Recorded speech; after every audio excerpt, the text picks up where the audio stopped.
한번 따라합시다. 너희도 서로 받으라. 오늘 많은 성도들이 띄엄띄엄 말이 너무 빠져가지고 거리가 좀 먼데 감지하면서 옆에 분들 한번 얘기합시다. 나를 받아주세요. 있는 모습 그대로.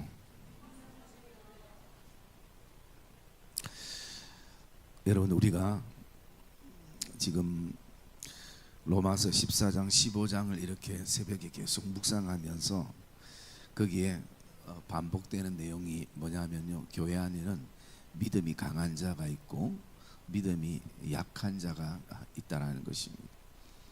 그래서 믿음이 강한 자는 어떤 음식을, 영적인 음식을 다 소화해낼 수 있는 믿음이고, 믿음이 연약한 자는 겨우 채소도 겨우 먹는 그 믿음이라는 것입니다. 그런데 돌아보면 우리가 이 믿음이라는 것은 하나님께서 우리에게 예수 그리스도를 통해서 동일하게 주셨고, 믿음에는 차별이 없고, 또 이 믿음은 오직 하나님에 대한 전적 100% 신뢰임을 우리는 압니다. 그런데 왜 교회 안에는 사도 바울이 똑같은 믿음의 삶을 사는데 왜 믿음이 강한 자가 있고 믿음이 연약한 자가 있다라고 얘기를 하는가? 그것은 하나님이 문제가 아니라, 믿음을 선물로 주신 예수 그리스도가 문제가 아니라 하나님에 대한 우리의 신뢰도가 문제가 되는 것입니다. 그러기에 어떤 일에, 또 어떤 사건에, 어떤 사람에, 또 어떤 섬김에 내가 몇 프로 하나님을 신뢰하며 나가는가, 그 프로테지가 믿음의 크기를 결정하더라는 것입니다. 그래서 우리는 오늘도 어떤 상황 속에서도 내가 이 상황에도 하나님을 얼만큼 신뢰하는가, 그게 일어나는 일과 환경과 처해 있는 상황보다 더 중요한데, 우리는 연약함이 있으니까 어떤 일, 어떤 사건, 어떤 사람, 어떤 말, 이게 더 우리에게는 더 크게 와닿는 것이에요. 그래서 돌아보면 교회에는 영원히 믿음이 강한 자도 없고 영원히 믿음이 약한 자도 사실은 없습니다. 믿음에는 철인이 없는 것이에요. 그래서 우리가 믿음은 자신할 수 없는 것입니다. 왜냐하면 강했던 사람도 어느 순간 약해지면요, 그 쉽게 먹었던 채소도 소화를 못할 때가 있는 것이.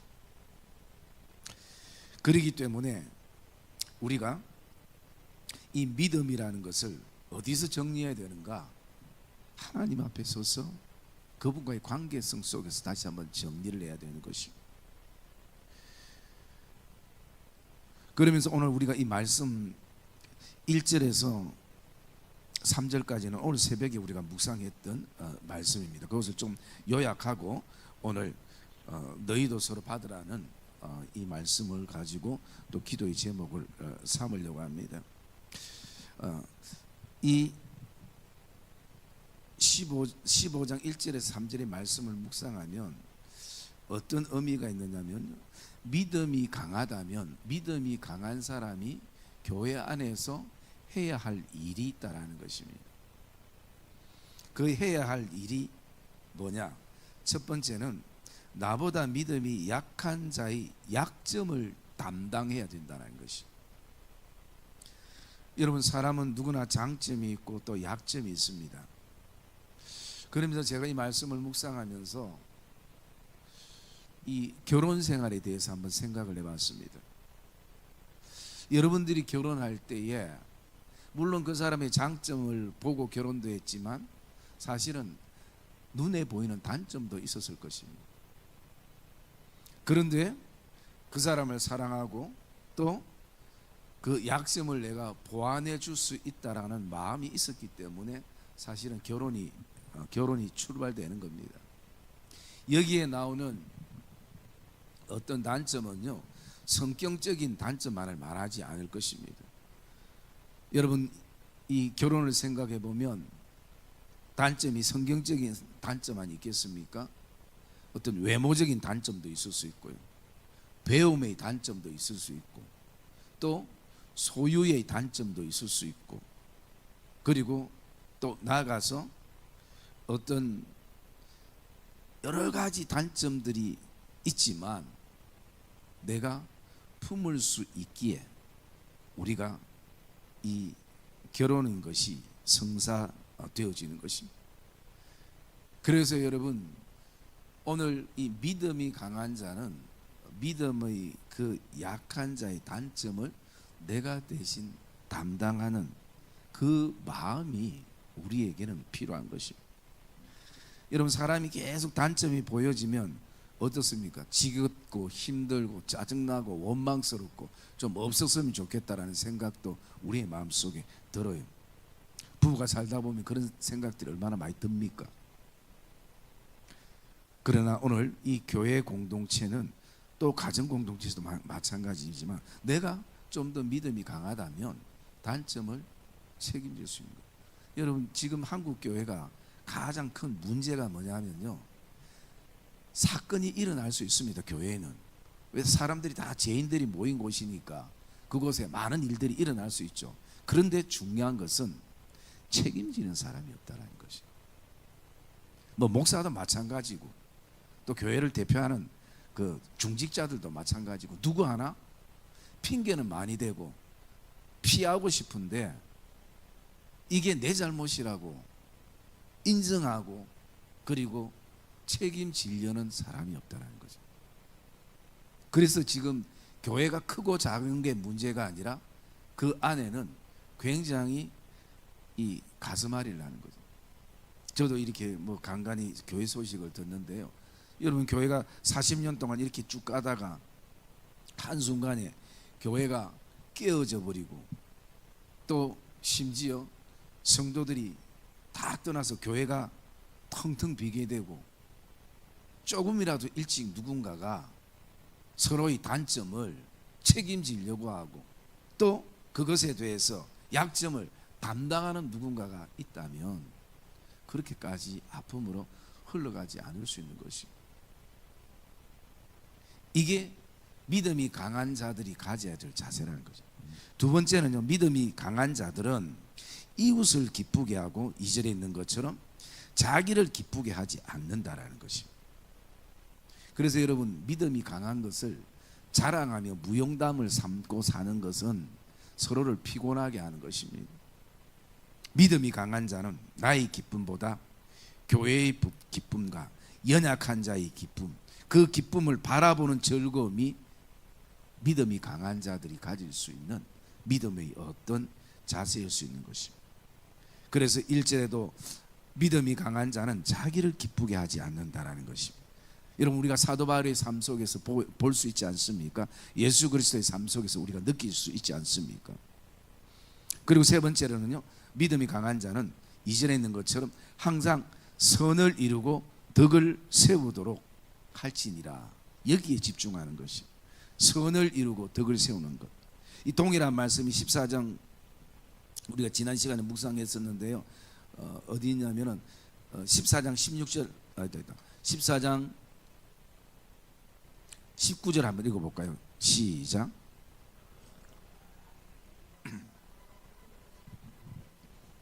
예, 우리가 해야 될 일은 뭐냐?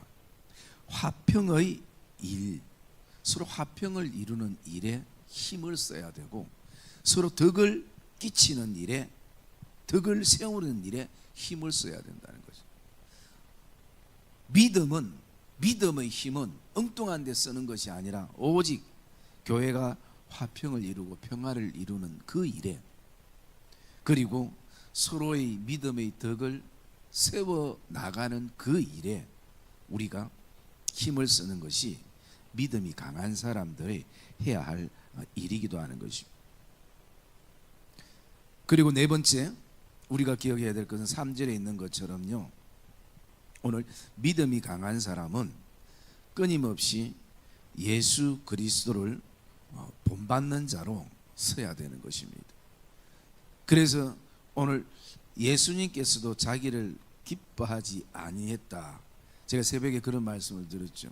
어쩌면 예수님이 십자가를 지는 것보다 더 고통스러운 거는요, 그 십자가를 지고 갈 때 수없는 군중들이 비웃고 조롱하고 침뱉고 그리고 또 그 예수님에 대해서 비방하고, 이게 더 고통스러울 수 있다는 것이.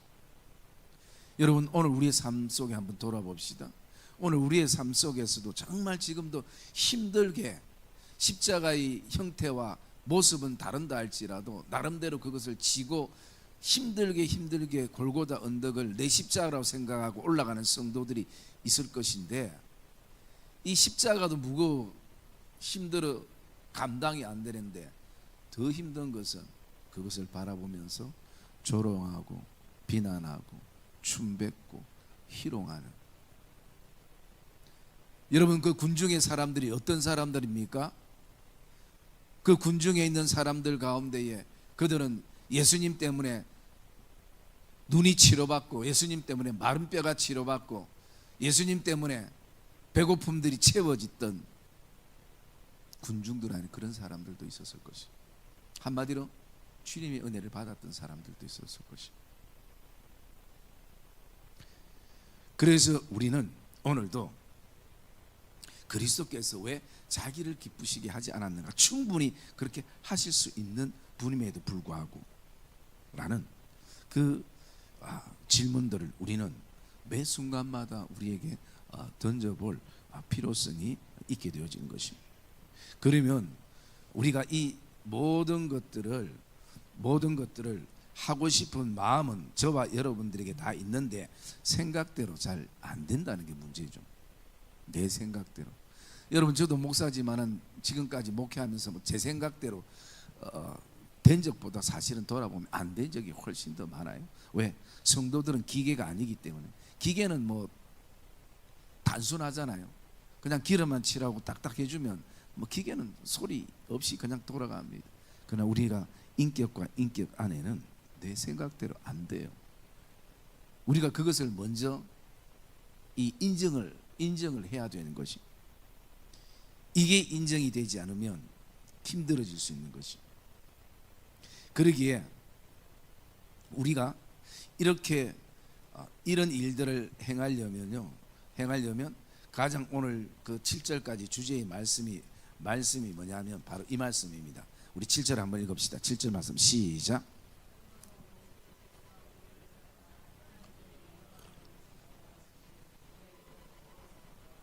예. 오늘 총체적으로 우리에게 말씀하는 게 뭐냐면요, 너희도 서로 받으라라는 것입니다. 여러분, 여기 받으라는 의미는 어떤 의미가 있냐면요, 이런 의미가 있습니다. 받아들이다. 이것은 받아들이다는 말은 쉽게 받아들이고 싶은 것을 받아들이는 건 쉽지만, 내가 받아들이고 싶은 그런 어떤 마음이나 생각이나 그런 감정이나 순간이 아님에도 불구하고 서로 받으라라는 것은 받아들이라라는 것이. 그리고 두 번째 의미는 뭐가 있냐면 데리고 가다라는 의미가 있습니다. 데리고 가다. 여러분, 우리가 어딘가를 향해 갈 때, 또 뭐 맛있는 거를 먹으러 갈 때, 어디에 놀러 갈 때, 바람 쐬러 갈 때, 여러분, 연약한 자를 데리고 가는 것은 쉽지 않습니다. 네. 내가 데려가고 싶은 사람만 있거든요. 내 마음에 드는 사람, 내하고 마음이 잘 맞는 사람. 이건 세상 사람들도 하는 것이. 오늘 성경은 우리에게 뭐라고 얘기하는가? 오늘 연약한 자도 데리고 가다라는 의미가 너희가 서로 받으라라는 것입니다.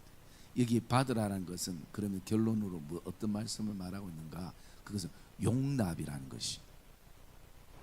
여러분, 제가 용납이라는 걸 많이 설명을 해드렸죠. 용납이 뭐죠? 응? 이거 우리 김남석 집사님 최고네. 맞아요. 있는 그대로 받아주는 거예요. 여러분, 있는 그대로 받아주는 거예요. 부모가 자녀를 안에는 많은 어떤 기준치가 있어도 자녀 그 자체를 받는 것처럼 그게 용납인 것이. 주님은 어린아이를 있는 그대로 받으셨어. 그리고 제자들에게 말합니다. 너희가 서로 용납하라. 이 말씀을 우리는 기억해야 될 것입니다. 그러면 우리는 어떻게 서로가 받아주고 서로를 받아들이고 또 어떻게 그 신앙의 길을 마음에 들지 않지만 함께 데리고 갈 수 있는가? 그것은 우리가 현실적인 것과 그리고 근본적인 것, 이 두 가지로 나눠서 말씀을 묵상할 수 있습니다. 먼저 현실적인 것을 우리가 묵상하게 되면요, 여러분 4절 한번 읽을까요? 4절 말씀 시작.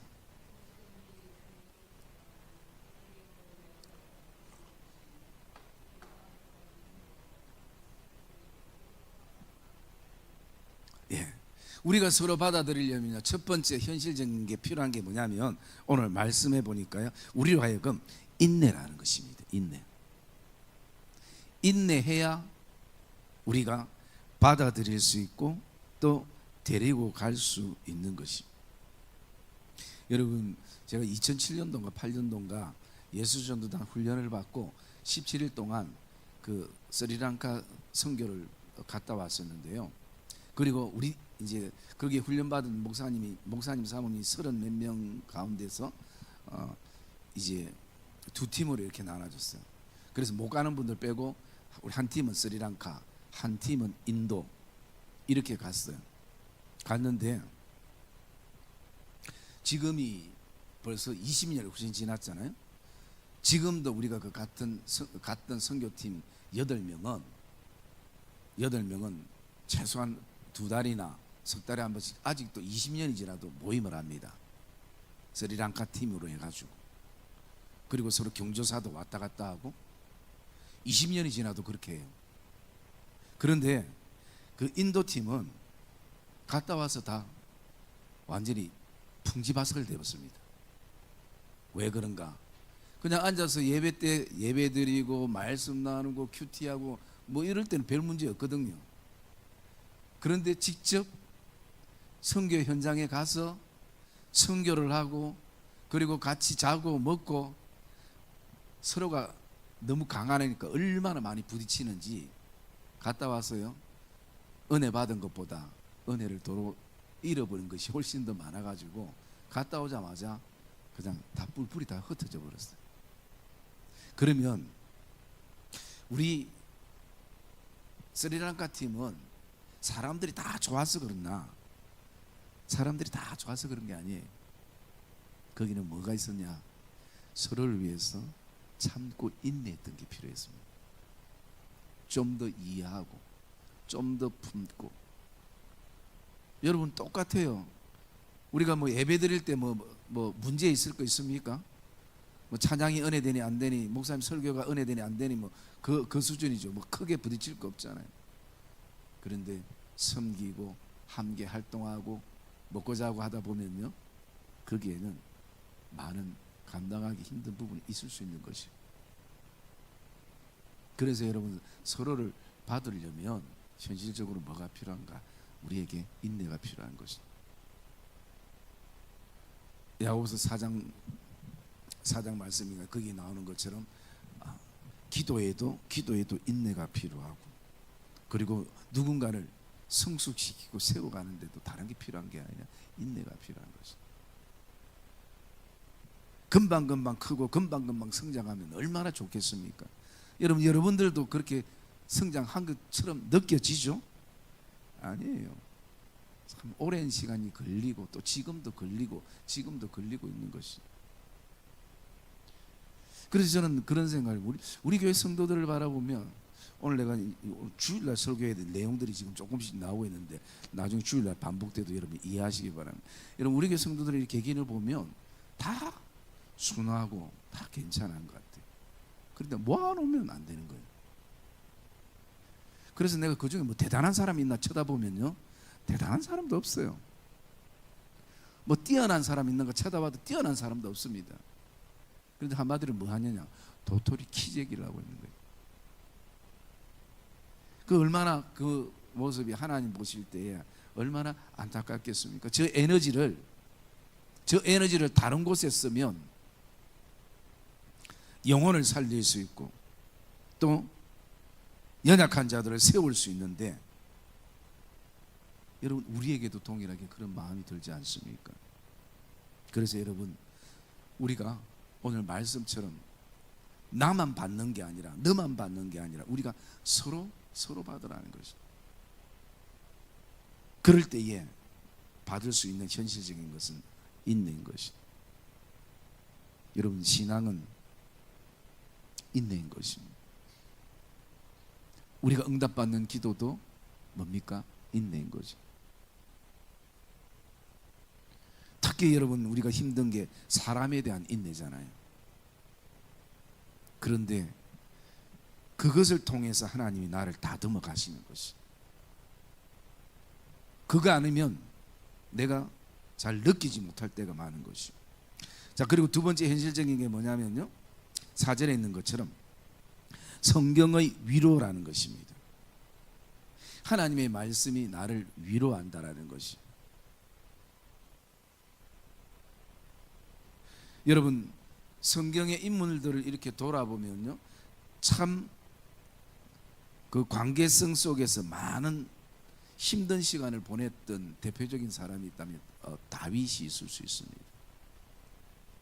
그래서 그 앞에 여러분들이 그 3절 후반절에 있는 주를 비방하는 자들의 비방이 내게 미쳤나이다, 이 고백이 시편 69편 9절에 다윗이 시 가운데에 기록되어 있는 고백이기도 하는 것이. 다윗은 뭐 사울왕 한 사람만이 아니라 참 많은 세월 속에서 많은 어려움들을 겪었어요. 그때마다 뭐가 위로가 됐느냐? 하나님의 말씀이 위로가 되었습니다. 요셉도 마찬가지입니다. 뭐 이 시간 일일이 다 예를 들 수 없지만 오늘 4절의 시작이 뭐라고 된, 무엇이든지 전에 기록된 바는 우리의 교훈을 위하여 기록된 것이니. 그래서 어쩌면 서로를 받아주기 위해서 우리는 이 성경에 나온 이 교훈들을 우리가 가슴에 새길 수 있어야 되는 것이. 그리고 세 번째는 뭐냐면 현실적인 것이요, 소망입니다. 교회를 향해서, 연약한 성도들을 향해서 우리 마음속에 뭘 가져야 되냐? 소망을 가져야 되는 거예요. 여러분 소망은 포기하지 않습니다. 우리가 기도하는 그 기도도요, 소망 가운데 우리가 기도하지 않습니까? 소망 가운데 기도하는 사람은 믿음으로 기도하게 되어 있습니다. 왜? 소망이 있기 때문인 것이죠. 그래서 여러분이 기도 가운데 내가 소망이 있는가? 여러분 가정을 위해서 기도하면서 이미 다 포기한 가운데에 그 중연부라듯이 중을 하면 그 뭔 의미가 있습니까? 진짜 가정을 향한 소망을 내 마음속에 품어야 믿음으로 기도하는 것이죠. 교회를 향해서 소망을 품어야 우리가 믿음으로 기도를 하는 것이죠. 그래서 연약한 성도를 향해서도 우리가 어떤 소망을 품습니까? 주님이 성장하고 성숙시켜 주시고 또 믿음이 강해서 이제는 모든 것을 먹을 수 있는 그런 영적인 군병이 되어질 것을 우리가 소망을 품는 것이. 그래서 여러분 우리의 현실적인 것에 필요한 것은 교회 공동체 안에 첫 번째는 인내요, 두 번째는 성경의 위로요, 세 번째는요 바로 소망이라는 것이. 그러면 때로는 우리가 이것을 마음에 품어도 지칠 때가 있는 것이. 왜? 이게 시간이 정해진 게 아니거든요. 이 정도로 내가 인내하면 여기서부터 사람이 달라질 것이다, 우리 공동체가 새로워질 것이다, 그러면 시간이 있다면 힘들어도 가는 것이죠. 그리고 이 성경의 위로가 내 안에 말씀 앞에 설 때마다 팍팍 내 심령을 새롭게 하고 뭔가 감동을 주고 이렇게 되면 또 다를 것입니다. 소망도 마찬가지입니다. 소망을 가졌다가도 또 현실에 서면요 소망이 무너지는 순간들이 많습니다. 그래도 우리는 이 세 가지가 현실적으로 붙잡아야 되고, 또 우리가 근본적으로 신앙인으로서 우리가 붙잡고 나가야 될 요소가 있다라는 거죠. 그게 뭐냐면 우리 7절 말씀 한번 읽어봅시다. 6절 말씀. 6절 말씀 시작.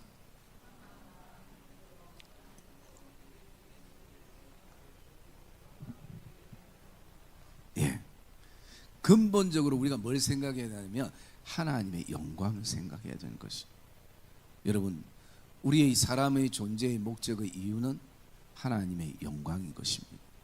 그분은 우리의 삶이 크든 작든 나를 통해서 하나님은 영광을 받으시기로 작정하시고 계획하시고 그렇게 이끌어 가시는 것이. 그래서 우리가 내가 인내해도 안 되더라, 아무리 말씀 앞에 서도 안 되더라, 아무리 소망을 품어도 안 되더라, 그럴 때는 우리가 무엇이 하나님 앞에 영광이 되는가, 이것을 우리는 하나님 앞에 서서 돌아봐야 되는 거죠. 여러분, 우리는 압니다. 이게 하나님 앞에 이 말이, 이 행동이 이게 영광이 되는지 아는지 우리는 압니다. 그러면 그 아는 것으로 끝나는 것이 아니라 우리는 그 길을 가야 하는 것이. 그게 가시밭길이라 할지라도, 그 길이 돌짝밭길이라 할지라도 하나님의 영광이라면 가야 되는 것이. 주님이 가라면 가는 것이고 주님이 서라면 우리는 서는 것입니다. 그게 진정한 신앙의 삶의 모습일 수도 있는 것입니다. 그런데 우리는 불편한 걸 하기 싫어해요. 우리는 오늘도 내가 힘들고 또 내가 생각할 때에 하나님의 영광보다 내 입장과 체면과 뭐 기타 등등이 우선되는 삶이 우리에게는 훨씬 더 많은 것이. 그러니 아직도 우리는 어떻습니까? 연약하다는 거죠. 연약한 자들인 거죠. 그래서 우리가 오늘도 매 순간순간마다 근본적인 것은 하나님의 영광인 것이. 여러분, 우리가 잘 아는 요한복음 21장에 베드로를 향해서 주님이 말씀하셨으면, 지금까지 젊어서는 너가 너 스스로 띠띠우고 원하는 곳으로 다녔지만 이제는 앞으로는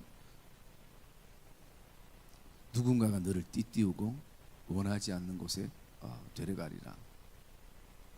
그리고 너는 어떠한 죽음을 통해서 하나님께 영광을 돌리리라. 여러분, 내가 사는 것만 하나님의 영광이 아니라 내가 교회를 위해서 죽고 그 기간을 위해서 내 자아가 죽고, 그거 역시도 하나님 앞에 영광이라는 것이. 여러분, 우리는 잘 돼야만 하나님 앞에 영광이라 생각하죠. 그건 사람의 관점인 것이. 내가 희생하고 헌신하고 욕들어 먹고, 그 또한 하나님은 영광을 받으실 수 있다는 것이. 그래서 우리는 하나님의 영광을 생각해야 되고, 또 하나는 뭐냐면요, 우리 7절 말씀 읽읍시다. 7절 말씀 시작.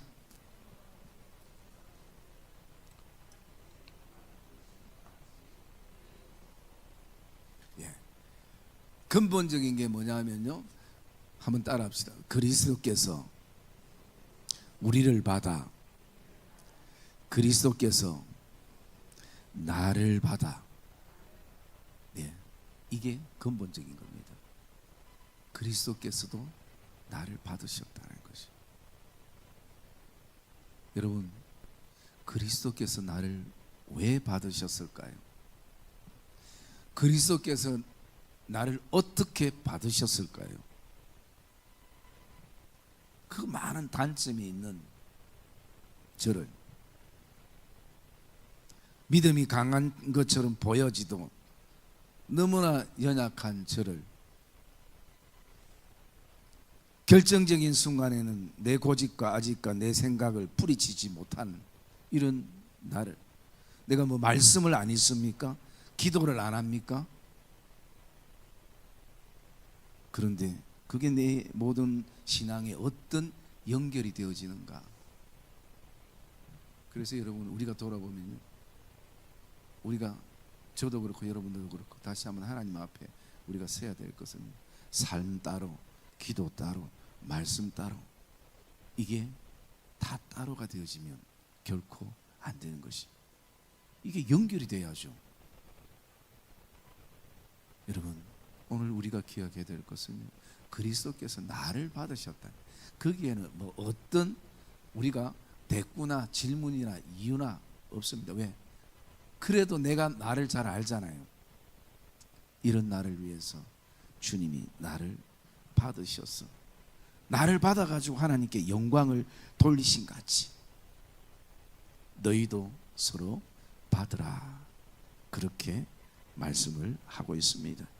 사랑의 믿음의 성도님들, 이것은 저의 말이 아니라 오늘 성령께서 로마 교회 교인들을 향해서 바울을 통해서 주셨던 하나님의 마음이고 하나님의 메시지인 것을 저와 여러분들이 다시 한번 가슴에 기억하면서 오늘 저와 여러분 안에서 이원론적인 삶들이 다시 한번 정리가 되어지고 오늘 서로를 받을 수 있는, 받아들이고 또 데려갈 수 있는 그런 아름다운 공동체가 이 5월에 정말 그런 공동체가 되어서 이 우리가 5월부터 8월까지 주제가 뭡니까? 주제가 희년의 노래와 감사인 것이, 이게 우리에게는 회복되어져야 되는 것이. 그래서 제가 이 5월 한 달은 희년의 노래와 감사로 이 주제를 가지고 계속 말씀을 선포하려고 하는데, 우리 그래서 이번 주부터는 우리 공동체를 좀 더 섬세하게 칼로 수술을 하듯이 우리가 정말 한번 돌아볼 수 있는 그런 어떤 시간들이 돼야 우리가 희년의 노래가 생기고 또 하나님 앞에 감사가 되어지는 이 복된 공동체가 되어지리라, 그런 묵상들을 하게 되어집니다. 또 저와 여러분들이 이 5월부터 8월까지 정말 다시 한번 하나님 이 희년의 기쁨과 감사와 노래가 회복되는 우리 교회와 가정과 또 우리의 신앙이 될 수 있도록 함께 기도하는 우리 믿음의 공동체가 되기를 주님의 이름으로 축복합니다.